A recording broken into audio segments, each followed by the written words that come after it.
Okay, I think it's 4 o'clock. I know some people are still coming in, but we'll go ahead and get started. Thank you. First off, I want to thank everybody for joining us today. I know it's day 2 of DoDIIS 2019 and a 4 o'clock panel, so I appreciate everybody coming out. First, I want to introduce the topic today. We're going to be talking about the grit factor as a part of both a woman and a man's career, but predominantly as it pertains to women and the use of it in their career. Just to introduce the term unstoppable, that is a term and a revitalization of our commitment to women in Booz Allen Hamilton. And we started this really to broaden awareness and our commitment to increasing diversity at Booz Allen Hamilton. And I do want to highlight that at Booz Allen Hamilton on our board of directors, we have five women out of 12 on the board of directors. That's the largest number of women in a Fortune 500 company. Thank you. But we continue to have a challenge with women at our mid-ranks.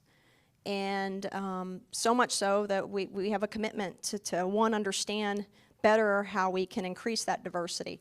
Also a business imperative. So I want to share a few stats with you from industry on the return on investment of having increased diversity in your organization. The first one is the return on an equity. 53% return on an equity when you have a diverse workforce in Fortune 500 companies. Return on sales, a 42% increase, and a return on invested capital of 63%. Imagine what that does, and I know these are Fortune 500 company stats, but I think that business and mission imperative applies to the intelligence community as well. And so we were excited to bring the panel to DoDIIS, as well as get 3 very successful women in different parts of their field, all of who have spent a good portion of it in the intelligence community. So with that, I want to introduce our panelists. We have 3 folks joining us tonight. We have Ms. Jean Schaefer, who's a senior executive within the DIA-CIO. I know many of you know her. She probably has the hardest job in DIA of running the entire infrastructure and networks. She is the Chief of Cyber and Enterprise Operations for DIA. Thanks, Ms. Schaefer. Prior to that, she worked at NSA, another easy job, for 30 years, doing similar cyber feats. And she also received the Joint Meritorious Civil Service Award as well. She's also married with 2 daughters and plays tennis, as well as watches her daughter's soccer games. So thank you for joining us. Thank you. Then I want to introduce Trish Goforth with Booz Allen Hamilton. She's an executive vice president, and she runs our defense military intel business, inclusive of the Defense Intel Agency. And she has 35 years of professional experience in engineering technology and consulting for C4ISR related businesses. She is also recognized, she was also recognized in 2018 by Business Insider as one of the 39 most powerful engineers in 2018.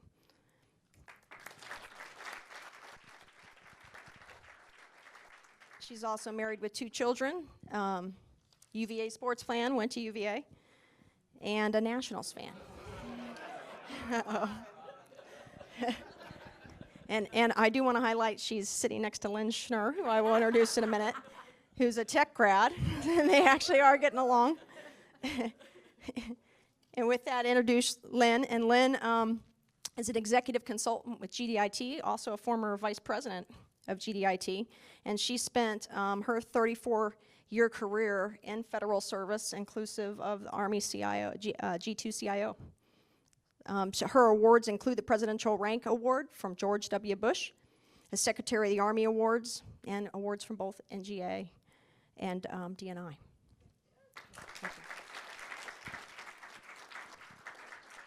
Also married with a son who lives in Charlotte, North Carolina. Thank you. With that, what we want to talk today is a little bit about grit in the workforce and what it can do. And first thing I want to do, I want to define what grit means.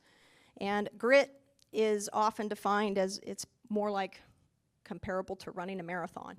It's when you approach your career like a marathon. So stamina being a key component of how you approach that career. It's not looking at failure as that failure, but an opportunity to learn. And it's thinking about the long game, inclusive of not necessarily looking for recognition. It's really being focused on your end goals and the impact you want to have throughout your life. Grit's also informed by your background. That can be your ethnical background, race, sex, as well as your age. So all of those play a factor in grit. And those individuals, men and women alike, that employ grit within their careers are usually extremely successful. With that, what I'm going to ask are 3 panelists to share stories where grit has been a key component of success in their own careers.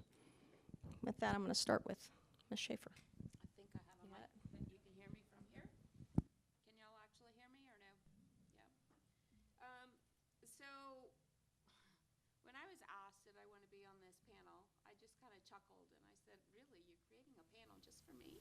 This is wonderful. When I think through my career and grit, a large part of this is sometimes forgetting you're the only female in the room, not worrying about what people's going to think if you ask a question that 9 of the 10 people are actually thinking, but they don't want to ask. So my entire career, I've always just sort of decided what's going to happen is going to happen. So I might as well be true to who I am and just go ahead. I do not have a poker face.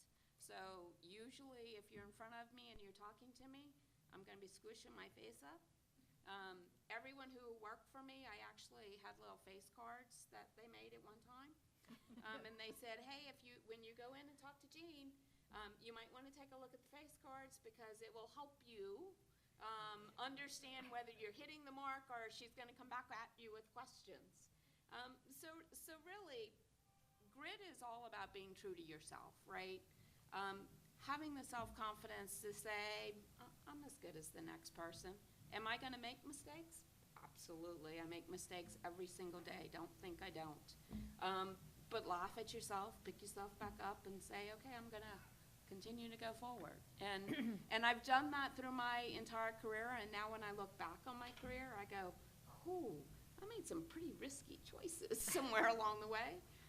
But look where I am, and I'm happy with where I am. So I just want to help other people at this point.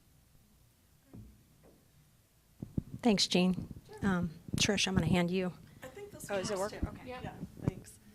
So I started out my career, I think, from the very beginning with passion for this industry. I started out of school working on a satellite communications program for the DoD. And it was a program called MILSTAR, which was designed to operate through nuclear war, so that our commanders could communicate through a nuclear war. So I thought, wow, that is a really, really important project, and I'm gonna, I'm really excited to apply my systems engineering capability to that. Ultimately, the Cold War came to an end, and we had to pivot to more commercial type technologies and really leveraging the power of the internet. And so that was one of the first real key pivots for me, was to leave this very specialized program to adopting more commercial technologies and helping DoD adopt them. And so I had been coming up through that military satellite communications program as the deputy PM. I'd moved from engineer to deputy PM, and really thought, well, this will be a nice platform for my continued progression. But then I came to realize, well, this program's probably gonna become obsolete. Certainly, very specialized, not going to be a long-term career proposition. So I really did have to take that leap, and that's when I went to my boss and said I'd really like to move accounts and start helping to build our DISA business. And at the time, the work that we were doing in DISA was primarily acquisition and program support. And the challenge I took on was building more of the technical and engineering content of the support that we were providing to DISA. So that took a fair amount of perseverance. We had to exit some lines of business to be able to do the engineering work. But I found that to be, incredibly rewarding. And that's what I found in this world of technology for defense and intel community, obviously you have to have a lot of technical talent, you know, to contribute, but really to thrive, it really does take passion and perseverance and commitment to not only stay on top of the emerging technologies, but alignment with the military strategy, and, you know, and even today, even more the compound challenges of keeping pace with our adversary and the variety of threats, including cyber in our environments. But that's what I find so exciting. You know, every day is different, every day is a new challenge. I think I need a booster seat. I don't know if y'all can even see. Gina and I said we needed them. You're pretty good here. But, Yeah, we were like, hopefully, do hopefully this? you can see us. But you know, some people might want to say, well, where did you get grit? And as I was looking at the Angela Duckworth book and started reading, I didn't get to finish the whole book, but I read certain sections. But you know, I started thinking about it, and I think I really got it from my mom. I got it from my dad also, but one thing always stuck with me that my mom said to me one time, shortly after my father died. I was about 35 years old, married with a son, 10, and that was a pretty tough time. And I said to my mom, I said, why aren't you crying? I never see you crying. Of course, I felt like I was crying all the time about my dad, but she said, I'm all out of tears. And so that was something that really stuck with me. But she also said to me, Lynn, when things get tough, you put on your lipstick and go. And so certain times when I was younger, I wasn't wearing lipstick, but I know I was still, in essence, I was putting on my lipstick and going. And so I think when you look at our careers, I'll just talk more about mine and how it started in the intelligence community. I was an intern at INSCOM, and the tack that I took that I found I needed to take to really move forward in my career was I had to study. And I learned that when my boss had this level of knowledge, I learned to try to get 3 levels above him. And I will say him because it was always him. And so I did that throughout my whole career. No matter what project it was, or when I went to G2 when I was a 15, I had a very tough boss. And I noticed within the first 2 weeks that he was ripping people's lips off. And it was tough. And I saw people who normally were very competent were falling apart in these meetings. But I could tell there were 3 things that he always wanted to know. Budgetary type programmatic figures, you know, what is this dollar figure? You know, how much does this cost? The second thing was, what are the other military services thinking? What is their position? And the third thing was to know technical details about certain programs. So I thought, okay, if that's what you want to know, I don't want to get my lips, torn off. So I studied, and I really did, and I would try to learn about 3 levels above where he was going to be. And so that's what you have to do in your career, because it can be tough, and you have to find areas where you're going to take on those tough stretch jobs, but you're going to learn them, and you have to work at them. So nothing is going to be given to you. You have to always be prepared and study and know your craft. Thanks, Lynn. Thanks, ladies. And I did fail to introduce myself. I'm Melissa Sutherland, a vice president with Booz Allen Hamilton. And prior to Booz Allen, I've been with Booz Allen 12 years. Prior to that, I spent 2 years in civil service working for Joint Transformation Command Intelligence before it was established. And prior to that, I was a signals intel officer in the Marine Corps.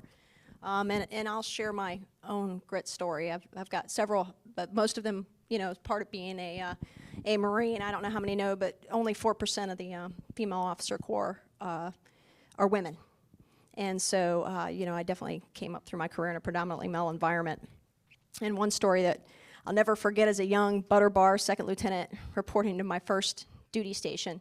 At the time, women weren't allowed on what we called Marine Expeditionary Units. I was, as a signals intel officer, one of the key jobs on a Marine Expeditionary Unit was reconnaissance and surveillance and doing that mission, which meant you also had to go through RNS training in schools, which women at the time were not allowed in. And my commanding officer asked me to come in, and it was my first job, and they were short-staffed, and sit in his office and do the introduction, and he gets a call by the MU G2. And the MU commander calls him and asks him why he's not sending a SIGINT officer, a deputy OIC, on this upcoming MU. And he said, because I don't have any more. He goes, yeah, but I've got to have somebody run the reconnaissance and surveillance cell. And he looked at me. He goes, well, I got somebody for you, but it's a woman. And I was like, oh my gosh, I'm sitting there thinking, wow, all right, this is a good start. my first day. And he goes, but I'll tell you, he goes, you know, I've gotten to work with her the last week, and I'll tell you right now, she can outrun you. So the Marine officer said, I don't care, send her. I'll get a waiver for the reconnaissance and surveillance school. So I was excited. This was a great opportunity for me and for women in the Marine Corps to start breaking some ground. So I reported to the duty station and showed up and sat right across from the Force Reconnaissance platoon commander, big guy. And I had my OIC right next to me, and they were talking. And he said, well, who's going to run the reconnaissance and surveillance cell, since you brought a deputy that's a woman? And I'm sitting there alone like, I am here. And so Captain Bullard at the time looked at him and goes, she is. Melissa's running it. And he looked back at him and goes, seriously? And I was like, oh my gosh. But I will tell you, Bruce and I became really good friends. I saved his ass more than a few times on that mission. And that was my definition of grit. It was just not letting that get to me. And more than anything, let the proof be in my merit and what I was able to do. And I've approached that through all facets of life, whether it's been difficult. And it truly is a marathon. And so the next part of what I want to share, and I'm going to ask our panel to talk a little bit about our tools, and we've already alluded to a few of those. But what I would ask are, what tools have you employed in your career that have helped your grit factor? And I'm gonna go reverse order this time.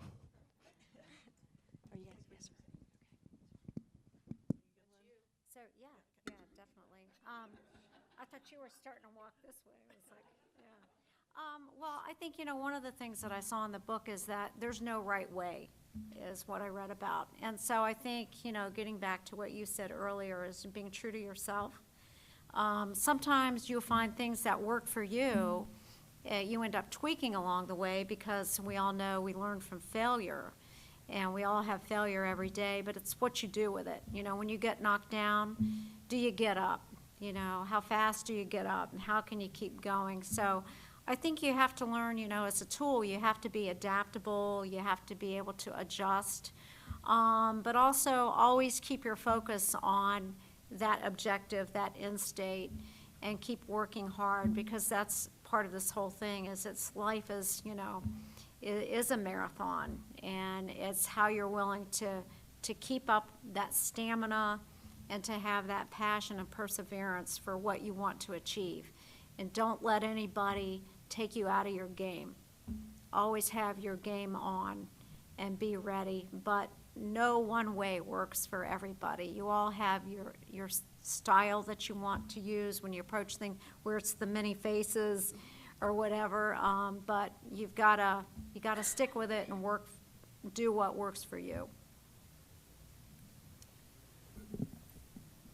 So another concept that the book brought forward was recommending that you continue to put yourself in a state of uncomfortableness, as a way of growth, in addition to learning from failure. And I was reflecting on a situation where I went into feeling comfortable, and probably more comfortable than I should have. I was working, again, during my time with DISA, on the defense message system, and then NRO had put out a proposal and a request for proposal for their messaging system, and I was asked to lead that effort.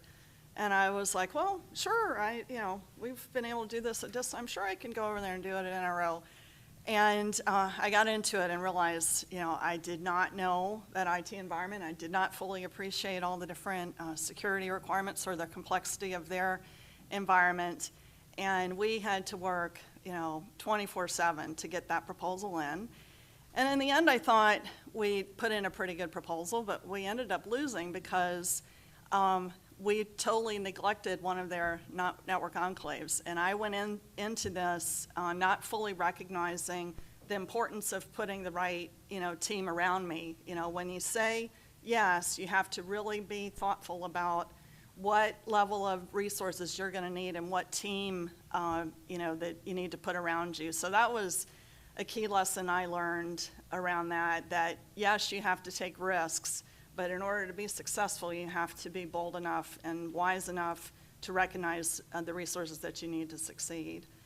The other thing I wanted to share about just on the perseverance side, probably the hardest time for me in keeping my career moving forward was when my kids were young, and juggling daycare was incredibly difficult. And those were probably the only times when I thought about stepping out of the workforce, was when I felt like my daycare was collapsing. But some miracle, when I thought there's just no way it was going to come together, it did end up coming together, and we were able to keep it going, and thank goodness with the support of my husband as well. But at the time, what really was motivating me was that I really wanted to build a career at Booz Allen and get into the executive ranks. But all of my role models up until that point there were a few women in the partnership, but none of them had children, and I think only one of them was even married. And it was really important to me to show the women on my team that we can do this. It's not necessarily having it all, because I think we all know now that you can't have it all. But if you stage it appropriately and continue to persevere, that you can survive those most difficult years. And so that was also part of my, I'd say, equal motivation, is really trying to lay the groundwork for the women coming behind me, because one thing we really have recognized, that in order to have a diverse workforce, they really need to be able to look up, see that it is doable, but also feel comfortable that there's someone in leadership who can represent them, appreciate the uniqueness of their circumstances, and represent them at the critical points when decisions are being made around the table. So I might argue a little bit. I think you can have it all, because I think I have it all. Well, you're Just Superwoman. saying. We're not all Superwomen. No, it's having the correct support, right? We would not be here if it wasn't for the rest of the support, our family, right? Our husbands, our kids, everyone else who helps us is why we're here. But I guess one of the biggest lessons that I can kind of share with you guys, I don't know the word complacency, right? I never get comfortable. I always want us to go faster. I want us to try new things. I get excited with new ideas. And I'm a very upbeat person, just by nature I am. And so what I find is that kind of affects my team, right? I get excited over something, and then they get a little bit excited over it. Sometimes I wish they'd get more excited, but and it flows down, right? So I have an open book policy, right? Anybody can talk to me about anything, and if you have a problem, we'll work our way through it. But the things that I can't take is when somebody just wants to sit back and say, oh, woe is me, right? All of these things have happened, and so that I just have to accept, right, the place I am in. And I don't have that belief, so I really have a hard time understanding when people kind of get in that position. Because if you think about it, you're sitting in Tampa, you're sitting in a conference room, right? Like, work has paid for you to come educate yourself on a whole bunch of new technologies. When you look at what you're actually able to do, just think how much more you can do, because I don't know what you do, but I walk away from the conference and I go, wow, I just found a whole bunch of new stuff that I want to go figure out how I can incorporate. But it's having that future vision, always looking forward. I think instead of just kind of sitting back going, oh, this is it, I'm just going to wait for my paycheck to come in every 2 weeks. And I'm comfortable. Never get comfortable. I'm a big fan of I'm going to push you until you're not comfortable, because I think that's what creates grit, right? And then you come to realize that that's just a part of your life. You can't control what happens in a lot of places. So go with the flow, keep moving forward, and just get energized and let's go do stuff. Can I add something here? You know, I think that's, spot on, but I think just to talk about something we see every day now, if you look at some of the athletes today, the young athletes, one of the things that frustrates the you-know-what out of me is people have talent. And like these players, these young, let's just say college players, because we're big college football fans here. We are going to do 16. But they give up. They don't have that passion and perseverance. Somebody comes along and they beats them out, then all of a sudden they want to transfer. And that frustrates the hell out of me because, you have to work at things. And you can achieve, just about anything you want. But, never forget, you got the talent. But what's going to be the differentiator for you is that you have that passion and that perseverance. And as you all talked about, that drive to always want to go beyond that and to do more and to go faster. And that's what we all thrive on. One time after, one of those 13, 14-hour, days in the Pentagon, I came home and my mom was visiting from North Carolina. And I felt so bad because it was so late, but I have a wonderful husband. He'd already fed her dinner and everything was cool. But, she's reading the newspaper and I come in and I say, Mom, I'm so sorry. I'm so sorry I'm late. And she said with that cute little Southern accent, she said, you know what? I think you thrive on that. And I said, Mom, you're right. I said, I do. It gets in your heart. It gets in your blood. And that's what we really have to have, because we have that grit. So. Okay, I can't let that 16 thing go the other wayside, because I think that is the ultimate of grit. And those are, I'm sure all of you know, 2 years ago, Virginia basketball ranked #1 overall in the tournament, lost the number 16 seed, first time ever.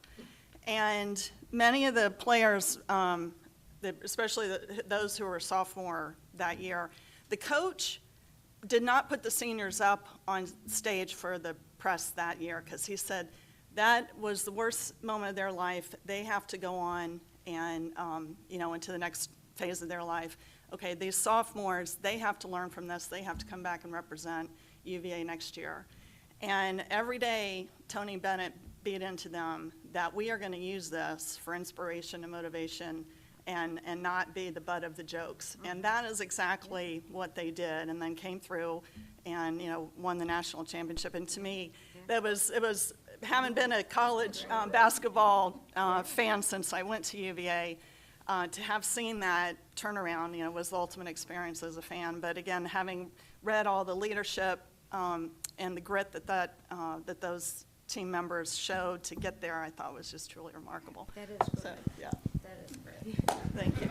Oh, I love those examples. And Okay, I really appreciate that. And I think one of the great things about the examples too is just it's not just work, right? It's work-life balance, and it's a part of our lives. And I'll share a story with you.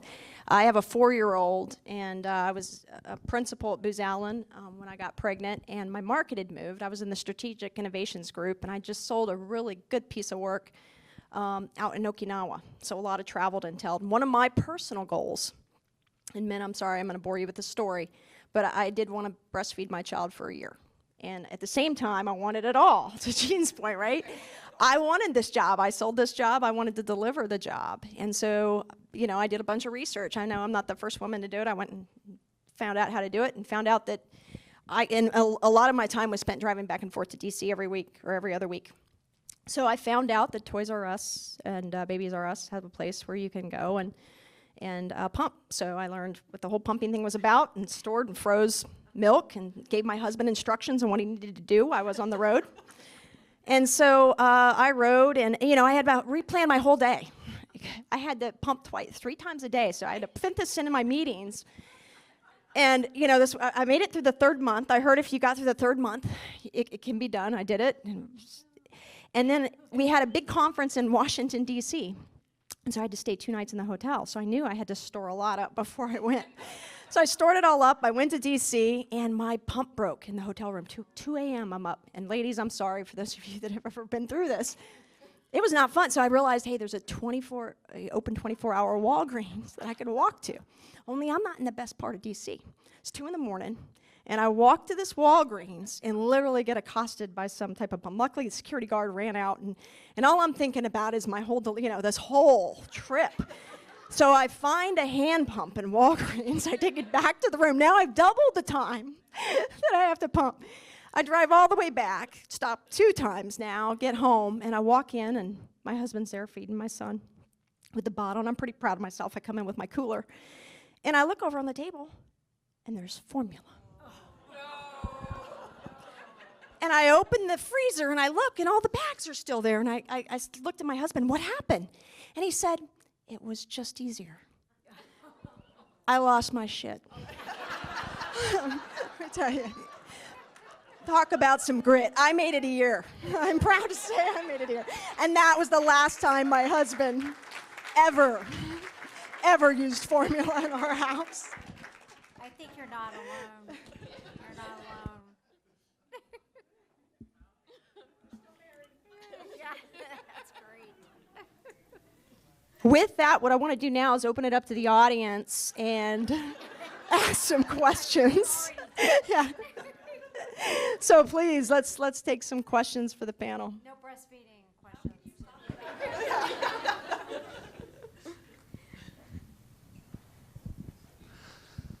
Hi, good afternoon. As some of you I know from DIA, some of you I know from last night and just met, and some of you I've known for almost 20 years now.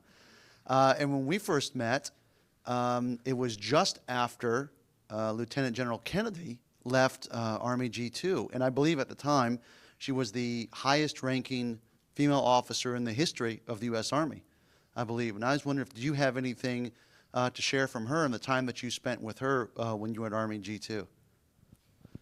Yeah, I think you all will find this very interesting, but because she was a first, she was treated very differently. And she was always doing the public affairs, and traveling all over. And I think, unfortunately, we didn't get to see as much of her actually doing her intelligence, you know, all that she had trained for and studied for and practiced, because the Army was using her more in a public affairs manner. And so for a lot of us women, you know, that was kind of disappointing because we knew what she brought to the table in terms of the intelligence discipline and experience. And unfortunately, we didn't get to see that a lot. But the Army wanted her to do the public affairs thing.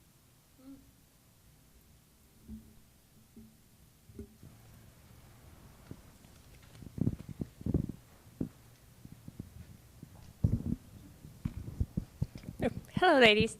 My name is Linda Jeffrey. I'm with Ice and Pie. And my question is about relationships with family members and close friends. Did you have an incident where you have a close member of your family or a close friend who said, you know, you're working such long hours, you're studying too hard, why don't you just back off? Why is this so important to you? And then how did you deal with that? Yeah, my husband.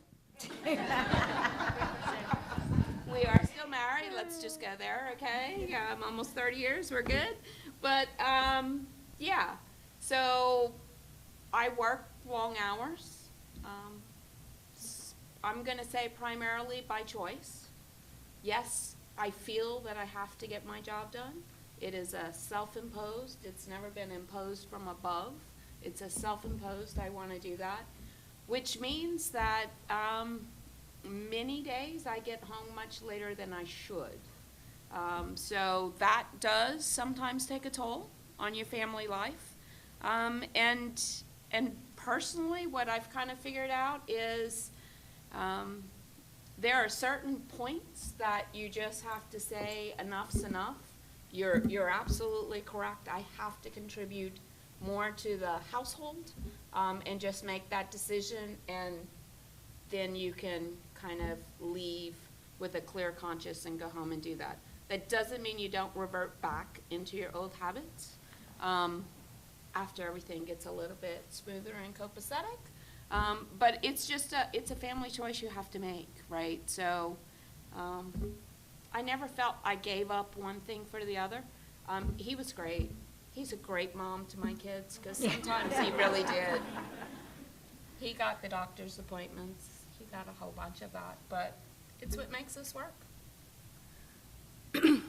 The last 2 years, my New Year's resolution has been to re-energize my friendships, because in terms of my inability to not have it all, my priority has been family first, work second, and being primarily an introvert, given it all that I have during the week, I really have to recover on the weekends. And I found that over time, my friends sort of, some of my very, very close friends, but, have gotten short shrift. And like I said, past 2 years, I've really tried to say, there's going to be life after Booz Allen. These are going to be critical enablers of my life after Booz Allen. I really have to restore those friendships. So and that's one regret I had, is that I didn't create more balance across those 3 dimensions, but I do remain committed to try and,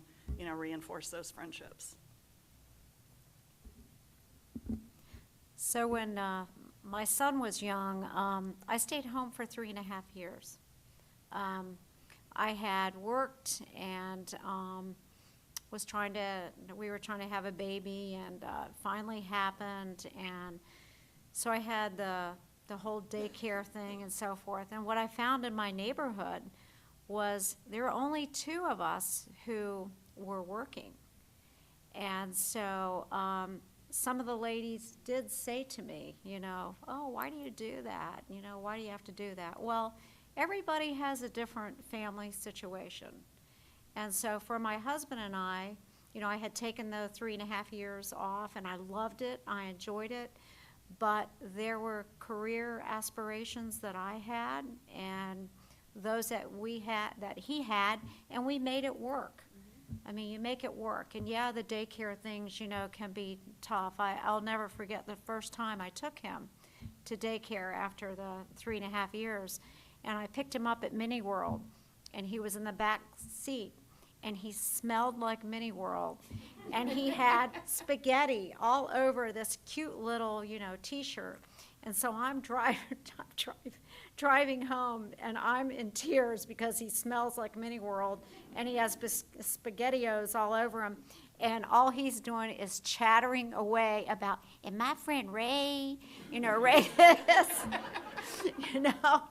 But, you have to do whatever works, for you. And if people try to tell you, don't do that, don't worry about it. You do what's comfortable for you and what works for you.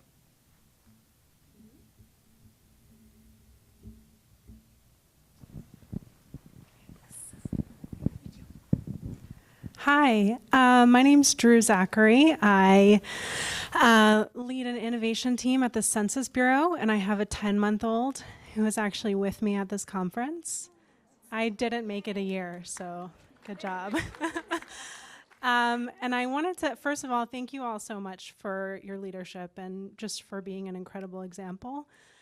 I wanted to ask you, so we're here talking about grit, and I think we all, we've been through grit. So I wanted to ask, in your careers, looking back, if there were times when you said, yes, I have grit all day, but this system is designed for men, and like I can have all the grit I want, but I'm still up against that. And were there times when you made a concerted effort to try and change those things, and what were those? And for the women that are going to come after you, what would you say we should take on as that battle? So, yes, it is true, absolutely true. And I love my male counterparts and buddies, I do, and there's so many of them have been so supportive. We all have supportive men in our life, our husbands, I'm sure fathers, whatever. But I had a situation when I was at the 15 level, and I really had those aspirations of achieving senior executive service. But I was at an Army Major Command, and I liked it. A deputy position came open, and I was at the same time kind of being recruited by the Army G2 to make that move from the Army Major Command level to Army staff. And that position would have enabled me to definitely have that career progression. So, I know this position's open, this one, they're trying to get me to go. So I went in to the colonel, and I said, hey, I just want to let you know, that I am interested in this position that you have open, but I'm also being recruited to move up to the G2. And I got nothing. And I thought, okay, then I know where I need to go. So I went, and within 3 years, I was actually a 14 at that time. Within 3 years, I got my 15, and then I moved into the SES position. And the guy who gave me nothing was working for me 4 years later. So it's kind of funny how those things happen. I think strategy I used was really developing male advocates, because if it is a male-dominated system, you have to figure out how to work within it. And how do you get an advocate? You can't just ask for one. You have to really prove yourself to that person, help them be successful. Obviously, you have to have trust in that person that, if you give of yourself, that they will also help you. And so I think throughout my career, I've been lucky at those critical points where I was up for promotion, that I had a male advocate at the table who, supported me. And now, thankfully, it's becoming just as important, especially as at Booz Allen, where, as Melissa was saying, where now we have more female leaders. It's also critically important that that I develop the female advocates, which actually is sort of a new experience for me, because I've found that there's somewhat differences in how you develop those relationships too. But I'm really happy that I have that challenge now. Yeah. So to answer your question, yes, right? We've all been in that space. All of my advocates have been male. And I have worked for several females throughout my career. And I will continue to say most of my advocates are males. I think the climate is changing.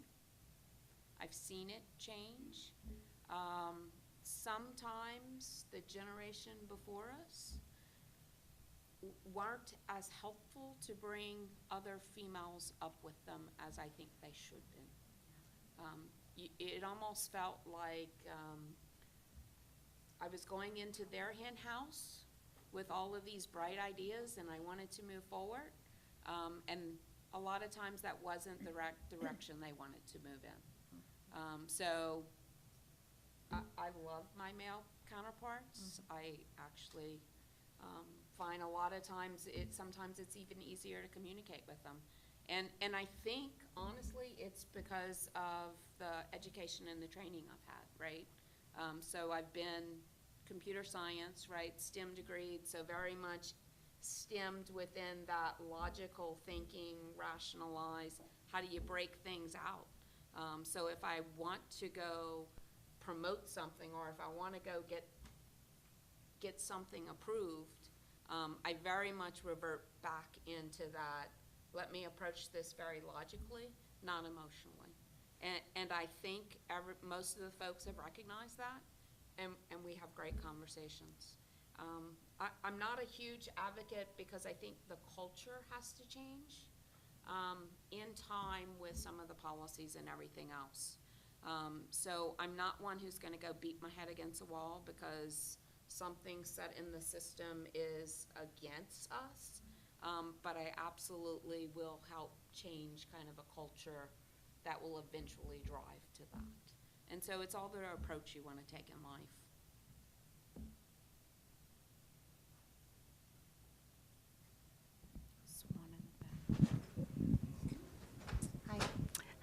First of all, I just wanted to say thank you for sharing the stories, because it is definitely an inspiration for all of us here to hear that and see the example, especially yours, Melissa. I'm never going to let that one down. But I also wanted to kind of look around the room and say thank you to all the men who showed up to this, because I think,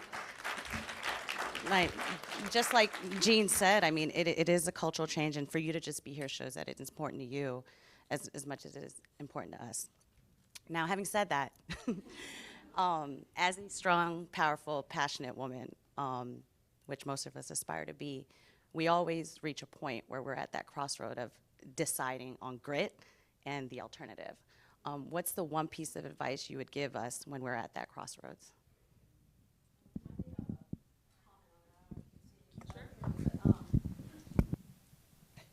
Here we go.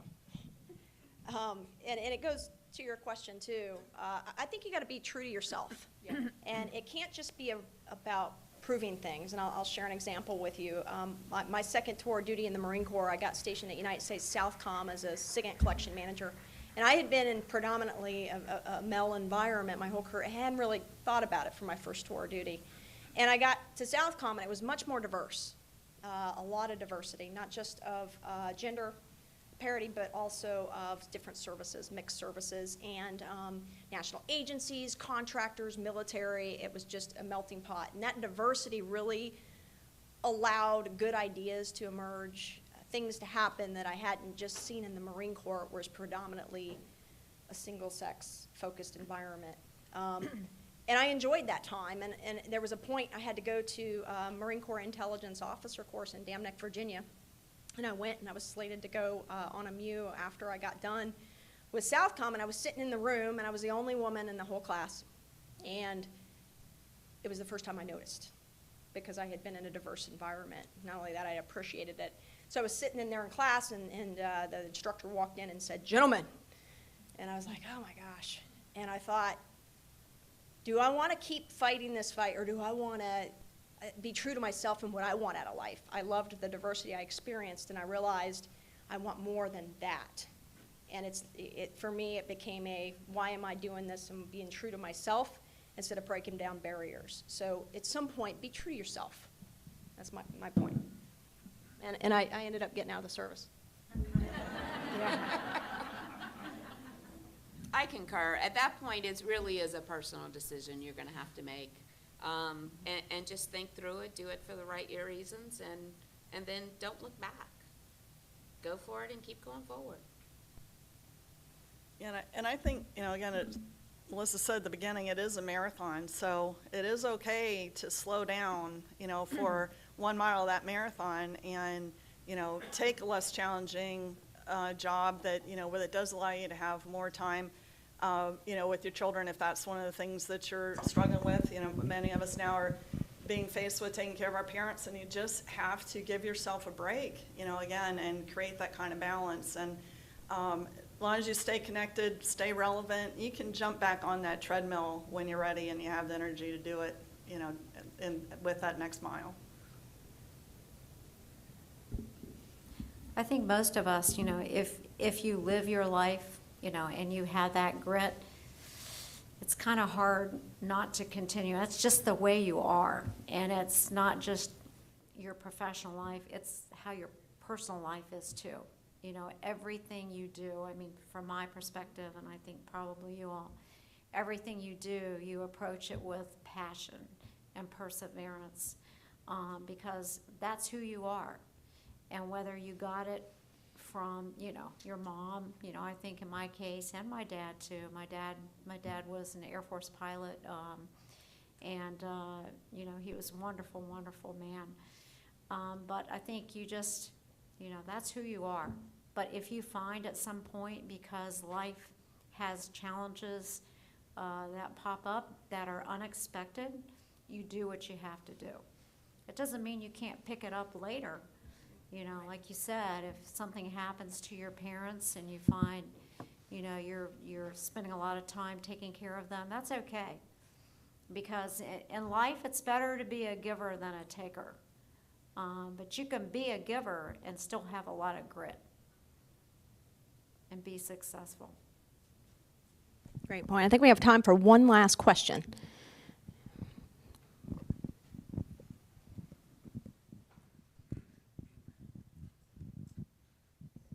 Hello. Hey, so I usually surround myself with very supportive women. So have you found a point in your career where you have encountered one who is not so supportive of women in your roles? Absolutely. Let me tell you a story.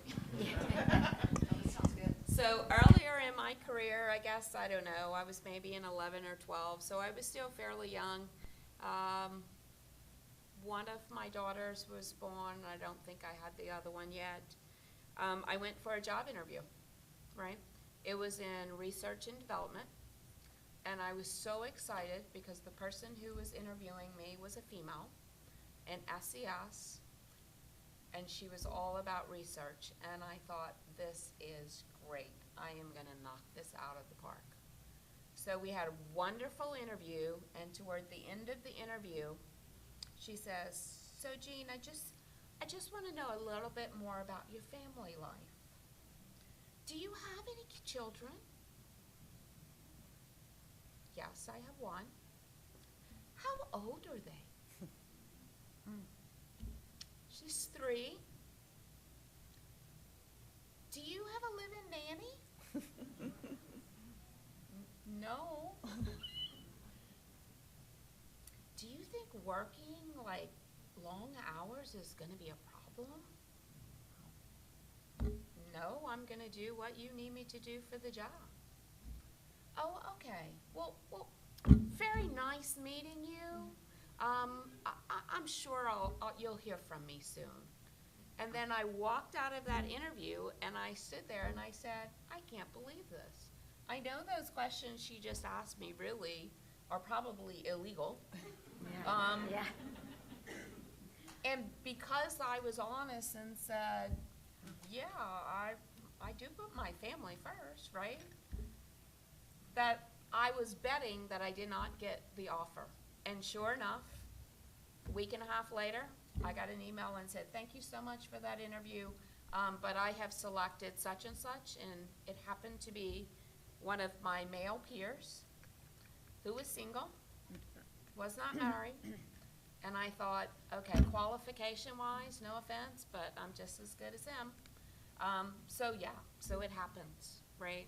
And kind of from that day forward, I thought, you know, I can't always make the assumption that females are gonna always be in my court. And that was kind of a wake-up call, because who would have thought, right? Because it didn't enter my mind that I would actually have to worry about another female not hire me or pulling me up or understanding, right, that this is just who I am. So yes, it still happens.